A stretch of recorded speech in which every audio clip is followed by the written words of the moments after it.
Misalnya seorang nafsunya tinggi, bersemangat, akalnya pintar, tapi kolbunya, hatinya kotor. Apa yang terjadi? Maka dia akan menjadi seorang yang melakukan kejahatan, melakukan kezaliman, korup.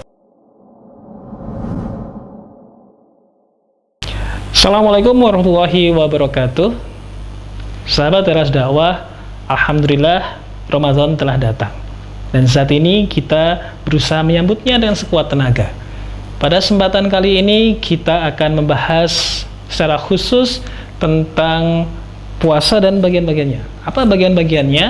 Tentu saja dalam menyiapkan puasa ada banyak hal yang harus kita persiapkan. Baik itu berkaitan dengan ilmunya, baik itu berkaitan dengan fisik kita, dan tidak terlupa juga jiwa atau psikologis kita. Pada kesempatan ini kita akan membahas tentang psikologi puasa.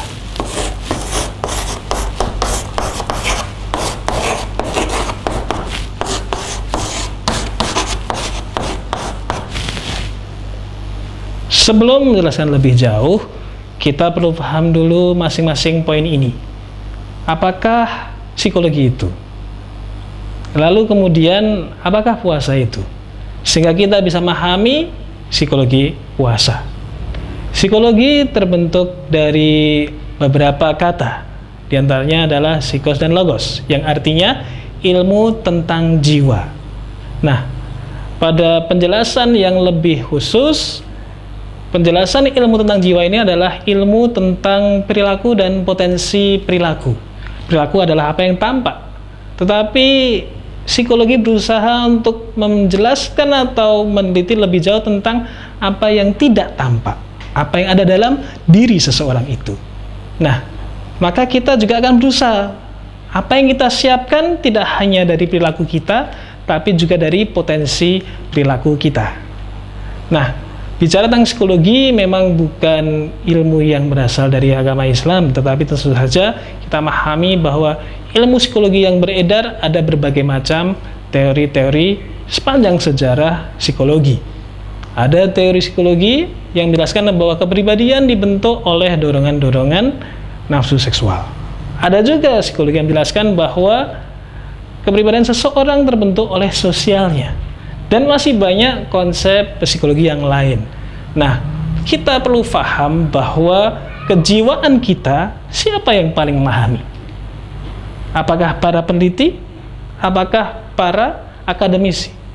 Atau kita perlu berpikir dengan jernih bahwasanya kejiwaan seseorang adalah bagian dari diri seseorang. Dan diri kita, seluruh bagian kita diciptakan oleh Allah. Maka siapa yang paling tahu tentang jiwa manusia? Tentu saja Allah Subhanahu wa Ta'ala. Nah, sebagaimana misalnya Anda punya motor, ketika motor Anda rusak, Anda bawa ke bengkel apa? Ke bengkel sepeda, bengkel motor, atau bengkel mobil? Tentu saja Anda akan disebut aneh ketika mendatangi bengkel mobil membawa sepeda motor, atau Anda datang ke bengkel sepeda membawa sepeda motor. Nah, untuk memperbaiki jiwa kita, maka kita harus membuka manual-manual sesuai dengan apa yang ada dalam jiwa kita. Manual yang mengetahui persis jiwa kita. Dari mana lagi manual itu kalau bukan dari penciptanya, yaitu Allah. Nah, oleh karena itu kita perlu pahami bahwa psikologi manusia, dalam hal ini kejiwaan kita, memiliki banyak unsur. Secara khusus Allah menyebutkan fa'alhamaha fujuraha wa taqwaha. Ada dua potensi dalam diri manusia.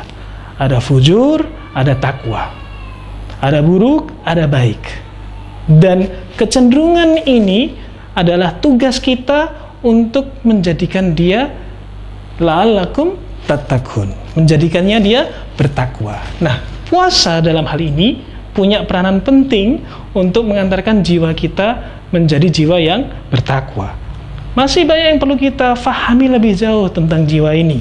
Meskipun tentu saja kita terbatas pemahaman kita, keilmuan kita tentang hal itu. Nah, di antara yang dijelaskan oleh seorang ilmuwan muslim, namanya adalah Imam Ghazali, beliau tulis dalam kitabnya Ihya Ulumuddin pada bagian Tazkiyatun Nafs. Satu di antara bagian dari kitab itu yaitu Ihya Ulumuddin tadi, Tazkiyatun Nafs, kemudian diterjemahkan dan bisa dipelajari lebih khusus dalam kitab yang berjudul Mensucikan Jiwa. Nah, dalam kitab ini kita akan dapatkan bagaimana ibadah-ibadah yang ada dalam agama ini mengantarkan pada proses penyucian jiwa kita. Tetapi kita bertanya pada lebih dasar lagi, apa itu jiwa? Apa bagian atau unsurnya? Nah, maka dalam hal ini ada beberapa kata kunci berbicara tentang psikologi atau jiwa. Di antara poin-poin yang perlu kita pahami tentang jiwa, diantaranya adalah memahami unsur-unsurnya. Nah, unsur dari psikologi atau dalam hal ini jiwa kita, dalam penjelasan Imam Ghazali ada beberapa poin. Yang pertama diantaranya adalah nafs. Nafs adalah bagian yang menjelaskan tentang dorongan, ghirah seseorang dalam melakukan sesuatu. Kalau seseorang tidak punya nafs, maka seseorang tidak punya keinginan, tidak punya motivasi, tidak punya dorongan. Tentu saja nafs ada beberapa jenisnya, ada beberapa macamnya. Tapi tidak akan kita bahas lebih lanjut di sini.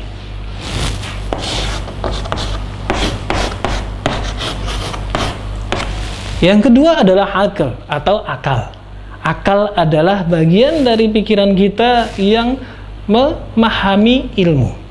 Tanpa adanya akal, maka kita tidak bisa memahami ilmu. Akal ini berfungsi atau bertugas untuk kemudian memahami dan menyerap ilmu itu sendiri. Dan ini adalah bagian yang juga penting dari jiwa kita.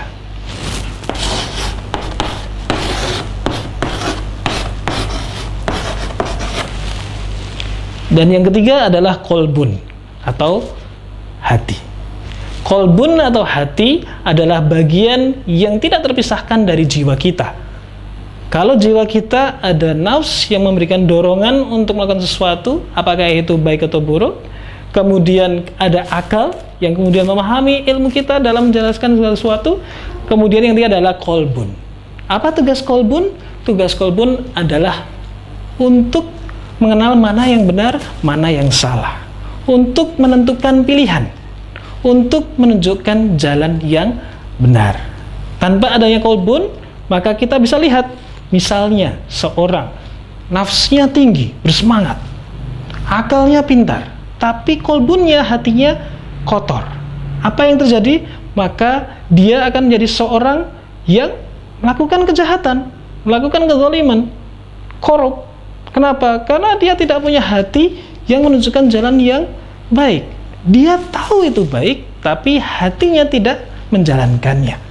Maka kita dapatkan orang seperti itu, justru mereka lebih banyak merusak. Kenapa? Karena mereka pintar, mereka punya semangat kuat melakukan sesuatu, tetapi hatinya kotor. Nah, berbeda ketika seorang misalnya nafsnya bermasalah, dia nggak punya semangat apa-apa. Berangkat masjid, bukan karena corona dia nggak berangkat, nggak corona aja nggak pernah berangkat ke masjid. Berarti dia tidak punya semangat untuk melakukannya, nggak punya motivasi. Padahal apa? Padahal dia tahu mungkin, dia punya akal, mana yang benar. Dia ingin masuk surga, hatinya memilih kebaikan, tetapi apa? Semangatnya ada masalah. Nafsnya tidak kepada nafs yang diharapkan. Atau misalnya semangatnya tinggi, nafsnya tinggi, kolbunnya bersih, baik, tetapi ilmunya salah, maka dia akan terjatuh kepada bid'ah. Nah, maka jiwa bicara tentang bagaimana menyeimbangkan nafs, akal, dan kolbun. Dari poin ini kita akan berusaha dalam puasa ini, bagaimana kita mengembangkan, bagaimana kita menyempurnakan, bagaimana kita menyucikan jiwa kita, bagaimana kita mengarahkan nafs kita, mengarahkan akal kita, dan mengarahkan kolbun kita untuk mencapai la'allakum tattaqun, atau bertakwa itu sendiri. Maka dalam penjelasan ini kita harus paham bahwa kolbun ini perlu kita olah. Maka ada 5 tujuan atau 5 target yang harus kita capai dalam proses mengolah kolbun ini. Apa saja 5 hal itu? Apa saja yang perlu kita oleh? Yang pertama, kolbun ini Harus kita arahkan agar apa? Agar senantiasa beribadah kepada Allah, bukan beribadah kepada makhluk. Ketika seseorang menjalankan puasa misalnya, bagaimana menjalankannya? Bukan karena mengejar diet gitu kan. Bagaimana supaya bukan hanya untuk menghemat logistik karena kondisi corona, ataupun alasan-alasan makhluk yang lain. Gak enak kalau misalnya gak puasa, nanti dimarahin oleh pasangannya, oleh orang tuanya, akan dipermalukan oleh anak-anaknya karena tidak berpuasa. Maka kalau kita mengolah kolbun dengan baik, harusnya tujuan kita adalah mengharapkan apa? Mengharapkan ibadah kepada Allah, bukan kepada makhluknya. Yang kedua, tujuan dari mengolah kolbun kita adalah bagaimana kita untuk bisa dengan mempelajari tentang makhluk, dengan mengamati makhluk, kita kemudian mengagungkan Allah. Jadi puasa ini juga mengajarkan kita supaya apa? Supaya kita ini merasa kecil, merasa tidak memiliki apa-apa. Mudah sekali kita merasa lapar. Mudah sekali bagi kita merasa kesulitan ekonomi, kesulitan keuangan, dan kesulitan-kesulitan yang lain. Fisik begitu mudah lelahnya karena puasa. Maka kita mengamati bahwa yang teragung, yang terhebat hanyalah Allah semata. Dan kita mengolah kalbu kita untuk menyadari hal tersebut. Itu yang kedua.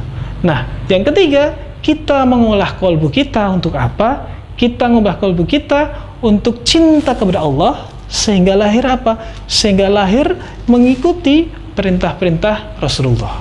Kita menjalankan perintah Rasulullah, kita menjalankan sunnah Rasulullah dalam rangka cinta kepada Allah. Bukan karena terpaksa, bukan karena ikut-ikutan karena tidak jelas saja. Kalau kita ikuti sunnah-sunnah dalam puasa, misalnya kita mengakhirkan sahur, mengawalkan berbuka, kemudian melakukan amalan-amalan utama, bahkan ketika tidak wajib, kita tahu itu sunnah, kita jalankan sebaik mungkin. Kenapa? Apa alasannya? Apa yang ada dalam hati kita? Tentu saja karena cinta pada Allah, maka kita mengikuti Rasulullah. Kita berusaha dalam puasa ini mengolah hati kita untuk melakukan hal itu. Yang berikutnya, yang keempat adalah bagaimana kita mengolah hati kita agar apa? Agar mementingkan akhirat daripada dunia. Masya Allah, dalam kondisi corona seperti ini, kita tahu pandemi yang beredar, banyak orang yang membutuhkan uluran tangan, membutuhkan bantuan. Kita sendiri kondisinya terbatas, maka bagaimana kita berusaha untuk memberikan yang terbaik? Apalagi dalam kondisi bulan Ramadan, di mana sedekah akan dilipat gandakan. Masya Allah, kalau kita mementingkan akhirat, kita tahu betul bahwa apa yang kita lakukan ini nilainya akan lebih besar di akhirat daripada sekedar di dunia saja. Maka kita dalam puasa ini menguatkan hati kita bahwa akhirat lebih baik daripada dunia, akhirat lebih penting daripada dunia kita. Dan yang kelima adalah bagaimana kita, hati kita ini memahami bahwa kita harus senantiasa memeriksa diri kita, memeriksa amalan kita, memberikan ikhtiar terbaik kita, mempersiapkan mati kita. Coba lihat berapa banyak saat ini orang-orang yang oleh Allah tidak diberi kesempatan bertemu Ramadan tahun ini. Ada mereka yang serta-merta kemudian oleh Allah dipanggil tanpa tahu kondisi apapun, apakah itu karena virus corona ataupun bukan. Maka kita bersyukur Allah telah memberikan kita kesempatan luar biasa bertemu Ramadan. Maka teman-teman semua, sahabat Teras Dakwah, harus kita fahami bahwa mari kita mengolah kalbu kita untuk mencapai kelima hal tadi. Tentu saja dalam rangka menjalankan perintah Allah dan mendapatkan ridhonya. Ingat sekali lagi 5 tujuan mengolah kalbu kita. Yang pertama adalah beribadah pada Allah, bukan makhluk. Yang kedua adalah bagaimana kita kemudian mengagungkan Allah dengan melihat ciptaannya. Yang ketiga adalah bagaimana kita kemudian berusaha mencintai Allah, kemudian berefek pada menjalankan sunnah Rasulullah. Yang keempat adalah bagaimana kita mementingkan akhirat daripada dunia. Dan yang kelima adalah bagaimana kita memeriksa diri dan beramal soleh untuk apa? Untuk mempersiapkan kematian kita. Kita berdoa semoga puasa kita bisa mengolah kolbun kita menjadi apa yang kita harapkan. Dan tentu saja kita perlu paham bahwa semua yang kita lakukan ini adalah ikhtiar, dan hak dalam memutuskan hasilnya hanya ada pada Allah. Maka kita senantiasa berdoa, kita senantiasa meminta pada Allah, ya muqallibul qulub, tsabbit qulubana ala ta'atik, tsabbit qulubana ala da'watik, tsabbit qulubana ala dinik. Wahai yang membolak-balikkan hati, tetapkanlah hati ini dalam agama ini, dalam menaatimu, dalam berdakwah. Semoga Allah menguatkan kita melalui Ramadan ini, dan untuk selanjutnya sampai akhirat, sampai surganya, insya Allah. Sampai jumpa kembali di poin-poin berikutnya. Assalamualaikum warahmatullahi wabarakatuh.